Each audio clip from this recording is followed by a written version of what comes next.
Good morning, students. Today you are going to learn the lesson Plant Anatomy, Structural Organization, Tissue and Tissue System. I hope you all know about plant anatomy. So you all studied in 10th standard also. So the plant anatomy means the study of internal structure and organization of plant is called as a plant anatomy. What is meant by plant anatomy? It is the study of internal structure and organization of plant is called as a plant anatomy. The word plant anatomy is derived from Greek. It means it is derived from the word Greek. Ano means under. Tomnion means to cut. To cut the part of the plant and view under the microscope is called as a anatomy. So anatomy is derived from the Greek word. Ano means under and tomnion means to cut. To cut the part of the plant and view through the microscope is called as a anatomy. The plant have a basic unit is called as a cell. So all the organism is made up of a basic structural unit is called as a cell. The cells are grouped together to make the tissue. So the group of tissue makes the organ. Organ makes the organ system. So the organ system makes the organism. So the different organs in a plant have different internal structure.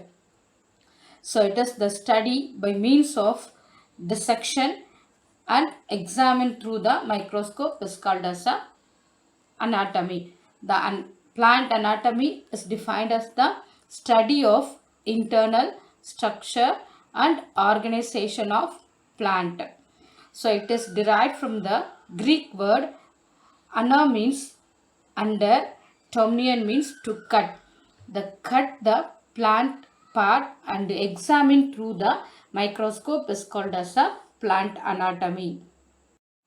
Nehemiah Greaves is called as the father of plant anatomy. Who is called the father of plant anatomy? Nehemiah Greaves is called as a father of plant anatomy. The next topic is tissues. A tissue is a group of cells that are alike in origin, structure and function. So what is a tissue? A tissue is a group of cells that are alike in origin, structure and function. The study of tissue is called as the histology. So what does mean by histology? Histology is the study of tissue. It is a branch of biology which deals about the study of tissue. It's called as a histology. A plant is made up of different type of tissues. They are grouped into two. One is meristematic tissue and another one is a permanent tissue. So the plant tissue is grouped into two types. One is a meristematic tissue and a permanent tissue. Meristematic tissue. The meristematic tissue is a group of identical cells that are in continuous state of division. So meristematic tissues is a group of identical cells that are in continuous state of division. So the term meristose means divisible. So the meristematic tissues have the ability to divide more and more cells. They are present in the apex of both root and shoot leaf apexes. So this meristematic cells have the ability to multiply. They are mostly seen in the apex region. The term meristem is coined by Nagali in the year 1858. So the word meristose means divisible. The term meristem is coined by Nagali in year 1858. So the meristematic cells are isodiametric. So the cells are isodiametric, or they may be oval shaped or spherical or polygonal in shape. So they are the meristematic cells are generally having dense cytoplasm. So the cytoplasm is dense with permanent nucleus at the center. So the meristematic tissues are having a dense cytoplasm with a permanent nucleus. So this meristematic cells are generally vacuoles are absent. It may be present means it is in a smaller size.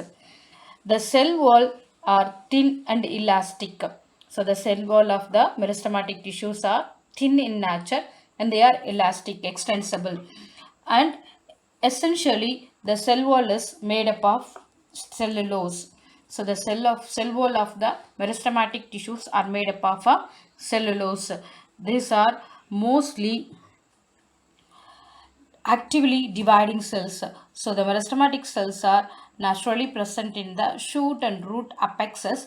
The apex region is having the ability to dividing. So this meristematic tissues have the ability to divide actively. So the meristematic cells are self-perpetuating.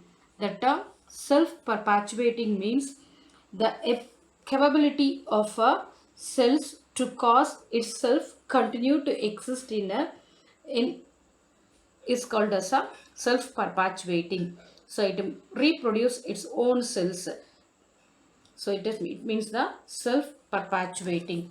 So the meristematic meristem means divisible. The term meristem is coined by Nagali in the year 1858. So the meristematic tissues are isodiametric, oval or spherical or polygonal in shape. They are having dense cytoplasm with a prominent nucleus. Prominent means permanent nucleus is present. So generally the meristematic tissues lacks vacuoles. If it is present, they are very small in nature. So the meristematic cells having the cell wall which are thin and elastic. It means the meristematic cell wall is extensible in nature and the cell wall is made up of cellulose. They have the ability to divide actively. So the meristematic cells are self-perpetuating. It reproduces its own type. So these are the characteristic features of meristematic tissues. Then the next topic is a classification of meristem. So the classification of meristem. The meristems are classified into several types on the basis of their position, origin, function and division. So the classification of meristem.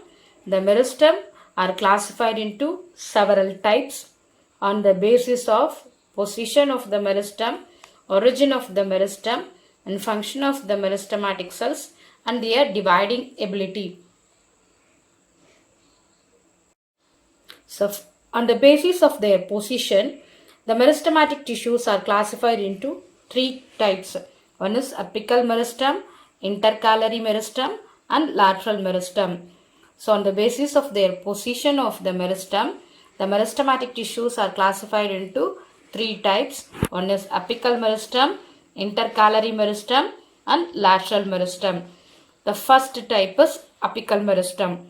Apical meristem, these are present in the apexes of both root and also the shoot. So the apical meristem is present in the root tips and also in the shoot tips. The function of this apical meristem is it increases the length of the plant. So the height of the plant is caused by means of a apical meristem. It is called as a primary growth. So the apical meristem increases the length of the plant. It is called as a primary growth. The next type of meristem is a intercalary meristem. So this intercalary meristems occurs between the mature tissues. So the intercalary meristems are present in between the mature tissues. It is responsible for the elongation of internodes. So the function of the intercalary meristem is it elongates the internode. The term internode means the distance between the two nodes are called as a internode. So the node is a region where the leaf is attached to the stem. So the node means the region where the leaf is attached to the stem. So the distance between two successive nodes are called as a internode.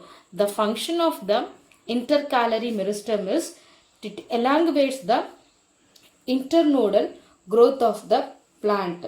So the term intercalary meristem means it is present in between the permanent tissue. So the intercalary meristems are present in between the permanent tissues. It is derived from the intercalary meristem is derived from the apical meristem. So it is more predominant in the monocotyledons. The intercalary meristem is predominantly present in the monocotyledons like grasses. The last type of meristem is lateral meristem. The lateral meristem, it occurs in the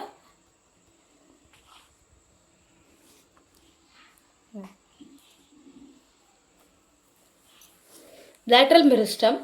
It occurs in the longitudinal axis of the stem and roots. So it occurs in the longitudinal meristem occurs in the longitudinal axis of the stem and the root. So it is responsible for secondary growth of the plant. So secondary thickening is caused by the lateral meristem. Secondary thickening is caused by the lateral meristem. So the girth of the plant is increased due to the lateral meristem. Girth means the trunk region of the plant is enlarged due to the presence of lateral meristem. So example, vascular cambium and carp cambium. So these are responsible, vascular cambium and carp cambium are responsible for the secondary growth of the plant. So the lateral meristem causes the secondary growth of the plant, whereas the apical meristem causes the primary growth of the plant. So on the basis of the position, the meristematic tissues are classified into apical meristem, intercalary meristem and lateral meristem. So the function of the apical meristem is to increase the length of the plant. So it is called as a primary growth. So it is present in the root and shoot apexes. The next type is intercalary meristem. It is present between the permanent tissues and it is responsible for elongation of internode. And the lateral meristem present in the longitudinal axis of the stem and root, and it is responsible for secondary tissue thickening of the stem, that is the trunk region in big trees are causes thickness due to the presence of lateral meristem. So the lateral meristem is responsible for the increase in the girth of the plant. So the large sized trees are having a huge trunk. It is caused by means of the lateral meristem. So the example for lateral meristem is vascular cambium and carp cambium.